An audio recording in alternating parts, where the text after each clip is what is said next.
Hello दोस्तों, मैं रजनी बंसल एक बार फिर से आपके समक्ष उपस्थित हूँ आरपीएससी फर्स्ट ग्रेड के निःशुल्क कोर्स की अपनी कड़ी में एक नई पोएम के साथ, जो कि है सैयद अमानुद्दीन की don't call me Indo Anglian. दोस्तों, यदि हम बात करें सैयद अमानुद्दीन की, तो उनका जन्म 1934 में इंडिया में मैसूर में हुआ था और उनकी डेथ 1989 में अमेरिका के कंबोडिया में हुई थी। दोस्तों, सैयद अमानुद्दीन का बचपन मैसूर में बीता और जब वो बड़े हो गए तो वो अमेरिका चले गए। इस तरह आपको उनकी पोएम्स में इंडियन और अमेरिकन दोनों लैंग्वेजेस के वर्ड्स और स्टाइल देखने को मिलता है। उनका जो राइटिंग स्टाइल है वो बहुत ही अलग टाइप का है, क्योंकि वो थे तो इंडिया से लेकिन लिखते इंग्लिश में थे, इसलिए ऐसे जो भी राइटर्स थे उन्हें इंडो एंग्लियन कहा जाने लगा। इस पोएम में सैयद अमानुद्दीन इसी बात पर अपनी नाराज़गी जाहिर करते हैं कि मुझे सीमाओं में मत बांधो, मुझे इंडो एंग्लियन मत कहो, मुझे ना तो मुझे इंडियन कहो ना मुझे एंग्लियन यानी अमेरिकन कहो, मैं सिर्फ एक इंसान हूँ, मैं सिर्फ अमानुद्दीन हूँ। उनके वर्क्स की बात करें तो दोस्तों, सैयद अमानुद्दीन ने लिखा है एडवेंचर्स ऑफ आत्मन। आत्मन की स्पेलिंग है ATMAN, यानी आत्मा के एडवेंचर्स। 1977 में लिखी। उसके बाद लिखा 1978 में जेम्स एंड जम्स। उसके बाद the king who sold his wife 1978 में, और चैलेंजर पोएम्स 1988 में। आइए अब डिस्कस करते हैं इस पोएम के बारे में। Don't call me Indo Anglian Syed Amanuddin की आइडेंटिटी के बारे में बताती है। यह उनके देश और भाषा के ऊपर जो लोगों ने उन्हें मार्जिनलाइज कर दिया था कि वो तो इंडो एंग्लियन है, उसके ऊपर अमानुद्दीन का रोष प्रकट करती है। इसके सेंट्रल आइडिया की बात करें तो दोस्तों, सैयद अमानुद्दीन उन लोगों पर अपनी नाराज़गी जाहिर करते हैं जो उन्हें इंडो एंग्लियन कहते हैं, और उन्हें उन कुछ एक राइटर्स में शुमार करते हैं जो सिर्फ इंग्लिश में ही लिखना जानते हैं। वो कहते हैं आई हेट हाइफन्स, यानी मुझे हाइफन से नफरत है। जब आप इंडो एंग्लियन लिखते हैं तो इंडो एंग्लियन में भी दोस्तों इंडो डैश एंग्लियन ऐसे लिखा जाता है, और जो ये छोटा सा डैश होता है इसे हाइफन कहते हैं। वो कहते हैं कि मुझे हाइफन से नफरत है। जब मैं दो शब्दों के बीच में हाइफन यानी जोड़ का ये निशान बर्दाश्त नहीं कर सकता तो मैं खुद की आइडेंटिटी के साथ इसे कैसे बर्दाश्त करूँगा। वह कहते हैं कि मुझे इंडियन या फिर एंग्लो या फिर इंडो एंग्लियन मत कहिए, मैं सिर्फ एक पोइट हूँ और मुझे कोई भी कैटेगरी मुझे अच्छी नहीं लगेगी यदि आप मुझे किसी भी कैटेगरी में बांधेंगे। दोस्तों, यदि हम इसकी थीम की बात करें तो इसमें मेनली दो थीम्स उभर के आती हैं। First is marginalisation on the basis of nation and language. ये मैं यहाँ पे लिख देती हूँ, marginalisation MARGINALIZATION, marginalisation on the basis of nation and language. दोस्तों, जो मेन थीम है वो है पोइट का मार्जिनलाइजेशन। वो कहते हैं कि कुछ एक प्रेजुडिस्ड फेलोज़ होते हैं। प्रेजुडिस्ड फेलोज़ मतलब कुछ एक ऐसे पूर्वाग्रही लोग होते हैं जो पहले से ही सोच के बैठ जाते हैं कि ये तो इंडियन है, ये एंग्लियन है, और वो हमें लेबल दे देते हैं कि ये इंडो एंग्लियन हो गया। लेकिन मैं ऐसे लेबल से नफ़रत करता हूँ और ऐसे लेबल बनाने वालों से भी नफ़रत करता हूँ। यदि मैं इंग्लिश में लिखता हूँ तो इसका मतलब यह नहीं है कि मैं ब्रिटिशर हूँ। मेरी नसों में कावेरी नदी बहती है। चामुंडी हिल्स की छवि मेरे दिमाग में हमेशा छाई रहती है। मुझे केवल इंडियन ना कहें। और इसकी जो सेकंड थीम है वह है सर्च फॉर सेल्फ आइडेंटिटी। इसका मतलब है कि पोइट अपने आप को इंडो एंग्लियन टर्म से अलग करना चाहता है। वह कहता है कि मैं किसी भी ऐसे ग्रुप से बिलोंग नहीं करता। पूरी पोएम में पोइट अपनी आइडेंटिटी को ढूंढता रहता है, और वह गुस्से में कहता है कि मुझे कोई भी मून स्पेसिमेन मत समझें। मून स्पेसिमेन का मतलब जैसे मान लो कोई चांद का टुकड़ा या फिर कोई उल्कापिंड धरती पर आकर गिर गया है, और जो स्टूडेंट्स हैं वो उसके ऊपर रिसर्च करने लग जाते हैं कि इस चांद के टुकड़े की क्या खासियत है, तो आप मुझे ऐसे इस चांद का नमूना यानी मून स्पेसिमेन मत समझें, मुझे किसी भी कैटेगरी में मत डालें। मैं सिर्फ अमानुद्दीन हूँ और केवल अमानुद्दीन ही रहना चाहता हूँ। हम पोइट के राइटिंग स्टाइल की बात करें तो उनका जो राइटिंग स्टाइल है वो मॉडर्न और यूनिक है।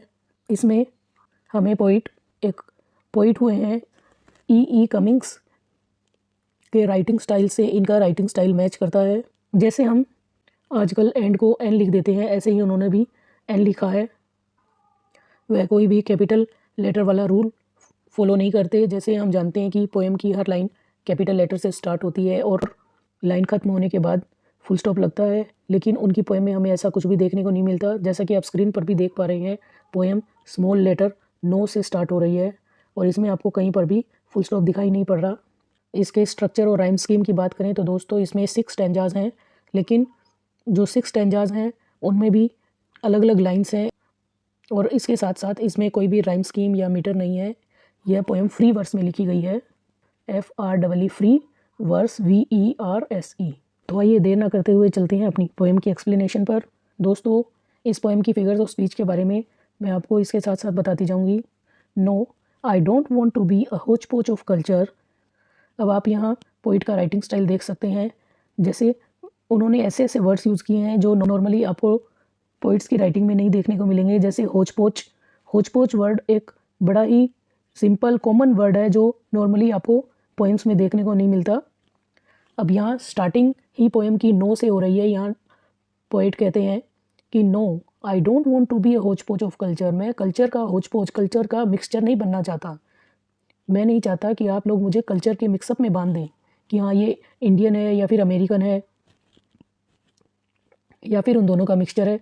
अ कन्फ्यूज़न ऑफ लैंग्वेज यानी मैं यदि इंग्लिश में लिखता हूँ तो इसका मतलब यह नहीं है कि मैं इंग्लिश राइटर हो गया, या फिर मैं इंडिया से हूँ तो इसका मतलब यह नहीं है कि मुझे हिंदी में ही लिखना चाहिए। यह मेरी स्वतंत्रता की बात है, यह मेरा अधिकार है कि मैं चाहे जिस भी लैंग्वेज में लिखूँ। अ नलिटी ऑफ इमेजिनेशन, नलिटी मतलब किसी भी चीज़ का ख़त्म होना। यदि आप मुझे भाषा में या फिर कल्चर में बांधेंगे तो इसका मतलब यह है कि मेरी जो कल्पना शक्ति है, इमेजिनेशन है, वह ख़त्म होती जा रही है। मुझे आप इन सीमाओं में मत बांधो, इन सीमाओं में बांधने से मेरी कल्पना शक्ति ख़त्म हो जाएगी। यदि आप इस तरह मुझ पे भाषा या कल्चर को थोपेंगे तो मैं अपनी कल्पना शक्ति का, अपनी इमेजिनेशन का अपनी पावर्स में यूज़ नहीं कर पाऊँगा। और एक पोइट के लिए इमेजिनेशन कितनी महत्वपूर्ण है ये तो सभी जानते हैं। An abortive affair between an Indo and an Anglo. Abortive का मतलब होता है यूज़लेस। और पोइट कहते हैं कि यदि आप मुझे इंडियन या फिर एंग्लो यानी एंग्लियन, अमेरिकन में बांध देते हैं कि नहीं ये तो इंडियन है या फिर इसका जो कल्चर है वह अमेरिकन है, तो यह एक यूज़लेस काम है, बहुत ही यूज़लेस सी चीज़ है, इसका कोई भी मायने नहीं है मेरी नज़रों में। I hate hyphens. दोस्तों हाइफन्स का मतलब होता है ये स्मॉल डैश, जैसे इंडो एंग्लियन के बीच में डैश लगाया जाता है। वो कहते हैं कि जब मुझे यह पसंद नहीं है कि दो शब्दों को इस छोटी सी लाइन से जोड़ा जाए तो आप मुझे कैसे इंडिया या फिर अमेरिका से जोड़ सकते हैं। The artificial bridges between artificial values, ये आप लोगों ने जो एक आर्टिफिशियल मैन मेड कृत्रिम ब्रिज बना दिए, पुल बना दिए हैं लोगों के बीच में कि नहीं ये तो इंडियन है या फिर ये अमेरिकन है। और वो भी किस पे, ये जो वैल्यूज़ हैं ये आपकी वैल्यूज़ हैं जो कि बहुत ही झूठी और आर्टिफिशियल हैं। भगवान जी ने हमें ऐसा कभी नहीं बनाया कि इसे अमेरिका में पैदा कर दिया तो उसको अब अमेरिकन कहा जाएगा और इंडिया में पैदा कर दिया तो अब उसे इंडियन कहा जाएगा। वो अमेरिका की वैल्यूज़ के बारे में नहीं लिख सकता या फिर वो इंडिया की वैल्यूज़ को फॉलो नहीं कर सकता। In the name of race, religion and language, मुझे आप रेस यानी जो मेरी जाति है, रिलीजन मेरा जो धर्म है और जो मेरी भाषा है उसके आधार पे आप मुझे मत बांटो। In the name of race, religion and language I damn all hyphenated minds. दोस्तों यहाँ माइंड्स के अंदर सिनेक्डा की फिगर ऑफ स्पीच है, SYNECHDOCHE। सिनेक्डकी में क्या होता है कि एक बॉडी पार्ट से पूरी बॉडी को सिंबलाइज किया जाता है। जैसे यहाँ अभी इन्होंने यहाँ कहा तो माइंड्स है, लेकिन माइंड्स का मतलब है पीपल यानी लोग। अब वो कहते हैं कि मुझे रेस से यानी मैं इंडियन हूँ या अमेरिकन हूँ या फिर मेरे रिलीजन से, अब मैं तो रिलीजन से तो मैं मुस्लिम हूँ और मैं इंग्लिश में लिखता हूँ, तो यह सब मेरी स्वतंत्रता, मेरी सेल्फ आइडेंटिटी की बात है। मैं जो चाहूँ मैं अपने अधिकार से किसी भी भाषा का यूज़ कर सकता हूँ, किसी भी धर्म को अपना सकता हूँ। आप मुझे इन चीज़ों में मत बांधो। आई डैम, मैं ऐसे हाइफनेटेड जो बांटने वाले जो लोग हैं उन्हें ऐसे बांटने वाले और कैटेगराइज करने वाले लोगों को डैम देता हूँ, यानी मैं उनसे नफरत करता हूँ। Prejudiced offsprings of unenlightened souls, जो लोग लोगों को बांटने का काम करते हैं वो अनएनलाइटेंड सोल्स हैं, उनकी आत्मा में कोई प्रकाश नहीं है और वो प्रेजुडिस्ड हैं। ऑफ स्प्रिंग्स यानी बच्चे, वो दिमाग से अभी बच्चे हैं और वे प्रेजुडिस्ड यानी पूर्वाग्रह से ग्रसित हैं, पूर्वाग्रह से पीड़ित हैं। वो सोचते हैं हम एक नहीं हो सकते, वो सोचते हैं कि मेरा दिमाग भी अंग्रेज़ों जैसा हो गया है क्योंकि मेरी एजुकेशन अमेरिका में हुई है। I denounce all labels and label makers. Denounce का मतलब आई हेट, मैं उनसे बहुत घृणा करता हूँ जो कि लोगों को ऐसे लेबल दे देते हैं, उनके लेबल यानी उनके नाम पे ठप्पा लगा देते हैं कि हाँ ये तो इंडिया से है तो इंडियन कहलाएगा और इसे इंग्लिश में लिखने का या फिर बाकी देशों के कल्चर अपनाने का कोई अधिकार नहीं है। ठप्पा लगाने वालों से और ऐसे ठप्पों से मुझे सख्त घृणा है। I refuse to be a moon rock specimen, और मैं कोई भी मून रॉक स्पेसिमेन, स्पेसिमेन यानी नमूना और मून रॉक यानी चांद के किसी भी टुकड़े का नमूना बनने से मैं इनकार करता हूँ।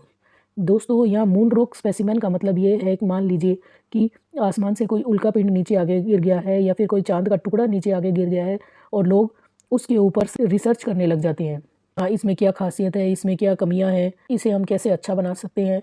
तो मैं ऐसा नहीं चाहता कि मुझे मून रॉक स्पेसिमेन की संज्ञा दी जाए, to be analysed, labelled and stored.